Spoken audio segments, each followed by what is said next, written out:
யார் புருஷன்? பொண்டாட்டிய வாழ்க்கையில பாதியும் மனசுல பாதியும் நினைக்கிறவன் தான் புருஷன். தினம் ஒரு ஆம்பளை கூட என்ன சேர்த்து வச்சு பேசுனியே, நீ எல்லாம் ஒரு புருஷனா? கல்யாணம் பண்ணிட்டு வந்த இத்தனை நாள்ல சாப்பிட்டியான்னு கேட்டிருக்கியா? ஆசமா பேசிருக்கியா? இல்ல ஆசைப்பட்டத வாங்கிதான் கொடுத்திருக்கியா? ஆபீஸ்ல இருந்து வரும்போது பொண்டாட்டி பூ வச்சுட்டு புருஷன் எதிர்பார்க்கறத பார்த்து சந்தோஷப்படுற ஆம்பளை நான் பார்த்திருக்கேன். யாருக்கா காத்துட்டு இருக்கேன்னு சந்தேகப்படுறியே, நீ எல்லாம் ஒரு புருஷனா? குழந்தைக்கணும்னு கோயிலுக்கு போனா அந்த சாமி மேலேயே சந்தேகப்படுறவனையும் புருஷன் சொல்லக்கூடாது. அடே பாரு, எங்க மேலேயே பழி போடுறியே? பெத்த பொண்ணு மாதிரி பாத்துக்கிட்டோமே. அதனாலதான் இவன் மேல ஆசிட் ஊத்த வரும்போது பாத்துட்டு இருந்தீங்களா?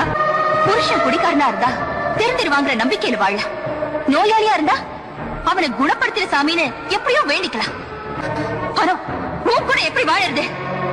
உன்ன மாதிரி ஆளுங்க கூட அழுதுகிட்டே காலம் தள்ளுறத